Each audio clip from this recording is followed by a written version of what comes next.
Students, we were discussing about Mendel's experiment on law of dominance. Mendel, we discussed in previous video, conducted a continuous experiment on Gordon P, where he considered single characters, that is tallness and dwarfness of the pea plant. A tall pea plant and dwarf tea plant, when they were crossed,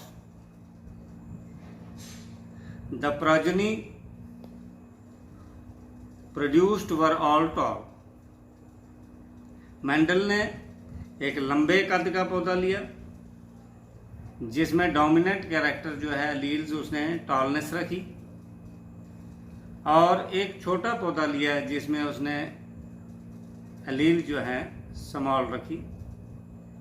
अब जब उन्होंने cross किया इन दोनों पौधों को, Mendel ने जब इन दोनों पौधों को क्रॉस किया तो उसने क्या पाया कि जो F1 की फर्स्ट फीलियर जनरेशन के जो सीड्स प्रोड्यूस हुए वो पौधे सब के सब टॉल थे। इससे उसने ये निकाला कि द कैरेक्टर ऑफ टॉलनेस और allele of tallness is dominate over the allele of dwarfness. यहाँ टॉलनेस की जो एलील है वो डोमिनेट है क्योंकि वो प्रोजेनी में एक्सप्रेस हुई। इसका मतलब out of two parents, the characters which are expressed in progeny phenotypically, that is dominant over the other life part. दो पेरेंट्स के बीच में से जिसकी शक्ल मीन्स आउटर फीचर्स जो हैं वो मैच करते हैं अपने पेरेंट्स के साथ, तो वो वाला कैरेक्टर जो है डोमिनेट है और दूसरा रिसेसिव है। लेकिन उस प्रोजेनी में जीनोटाइप में दोनों एलील्स मौजूद होते हैं, उपस्थित होते हैं। अब उसने क्या किया, फर्स्ट फीलियर जनरेशन में उसने क्रॉस करवाया था टॉल और ड्वार्फ में। अब उसने सेकंड जनरेशन के जो पौधे पैदा किए उसने क्रॉस पोलिनेशन नहीं करवाया, उसने सेल्फ पोलिनेशन कराया। मीन्स अपने ही फ्लावर के, अपने ही पौधे के फ्लावर के पोलन ग्रेन्स अपने ही ओवम ओव्यूल्स के साथ पोलिनेट होने दिए। अब जब सीड्स तैयार हुए तो वो सब के सब टॉल नहीं थे, बल्कि उनमें से 1/4 1/4 ड्वार्फ भी थे। अब यहां से उसने लॉ ऑफ डोमिनेंस दिया। आप यहां पर मेरी तरफ बोर्ड पर देखिए, Mendel took two characters that is tallness and dwarfness, but only one contrasting character was taken into consideration. एक पेरेंट का टॉलनेस, दूसरे पेरेंट का ड्वार्फनेस, तो एक एक चीज हम ले रहे हैं, इसलिए ऐसे क्रॉस को मानो हाइब्रिड क्रॉस कहते हैं। इसको मैथमेटिकली आपने कैसे करना है, एक स्क्वायर बॉक्स बना देना, ये टॉलनेस की एलील, ये ड्वार्फनेस की एलील, ये टॉलनेस की एलील, ये ड्वार्फनेस की एलील। इसको अगर हम मैथमेटिक्स के हिसाब से मल्टीप्लाई भी करेंगे तो T capital T small, T capital T small and small T. Now let us understand. यहां आपने ध्यान ये रखना है कि tallness is dominate character over dwarfness. Capital में जो है that is dominate character, means that is expressed in the progeny phenotypically. Phenotypic क्या होता है, the characters which appears externally, and genotype क्या होता है, the characters which are within the jeans inside.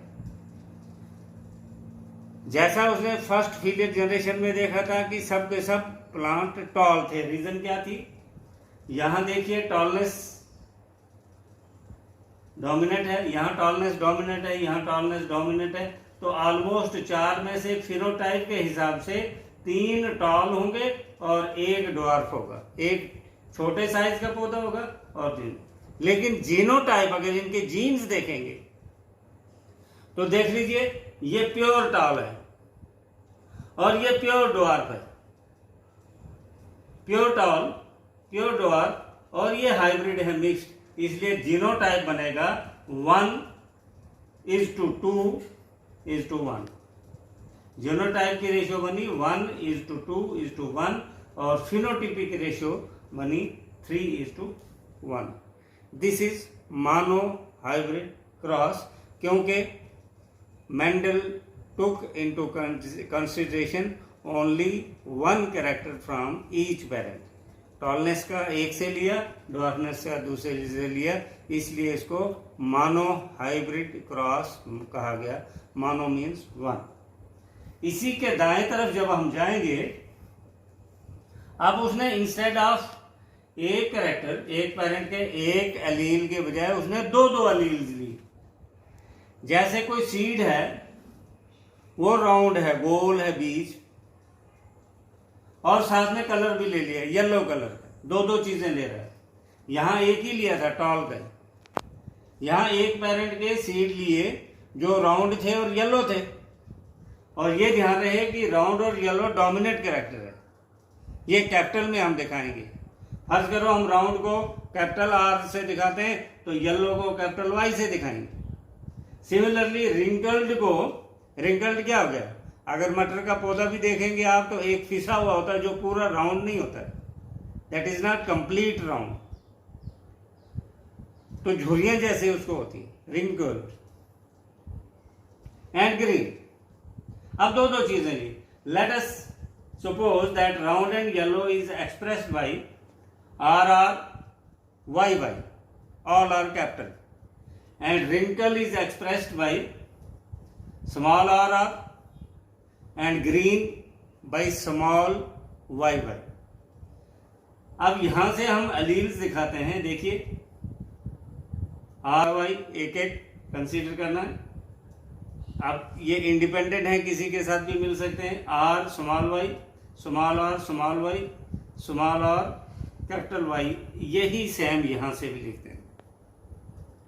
अब जब हम इनको मल्टीप्लाई करेंगे मैथमेटिकली, तो आपने क्या करना है कि कैपिटल वाले को पहले लिखना है, आर आर वाई वाई। अब इसके साथ जाओ आर आर, अब वाई कैपिटल और स्मॉल इसके साथ, फिर इसके साथ जाओ आर आर वाई वाई, इसी तरह से करते जाएंगे तो ये आपको 16 जो है सीड्स तैयार हो जाएंगे। अब अगर फिनोटाइप के हिसाब से देखेंगे, आप देखें तो आपने देखना है कि किस किस का आर और वाई कैपिटल है। जिस का आर कैपिटल है तो सीड राउंड होगा, और जिस के पास कैपिटल वाई है तो वो येलो भी होगा। देख लो, ये होगा round and yellow, round and yellow, round and yellow, round and yellow, round and yellow, round and yellow, round and yellow, round and yellow. Count कर दीजिए, 1 2 3 4 5 6 7 8 एंड 9। तो फिनोटिपिक के हिसाब से राउंड एंड येलो सीड्स कितने होंगे? 9 होंगे। और फिनोटिपिक रेशियो क्या बनेगी? 9:3:3:1, जो यहां पर 3:1 थी।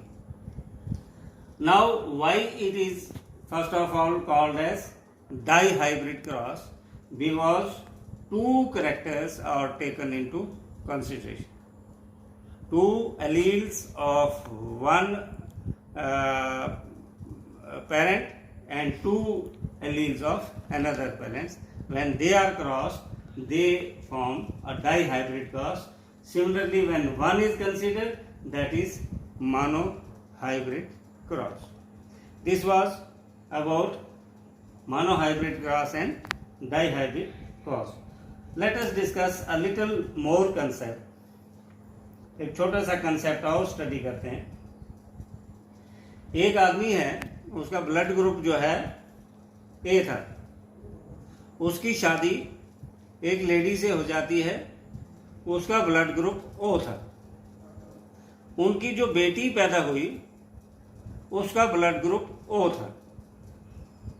अब क्वेश्चन ये है, क्या ये इंफॉर्मेशन काफ़ी है कि the blood group O is dominant over blood group A? A person with blood group A marries with a woman of blood group O and their daughter has blood group O. Is this information sufficient to declare that O is dominant over A? First of all, we don't know what is the blood group of all the progeny, and if one daughter has the blood group O, maybe the other one have AA or AO genotypically.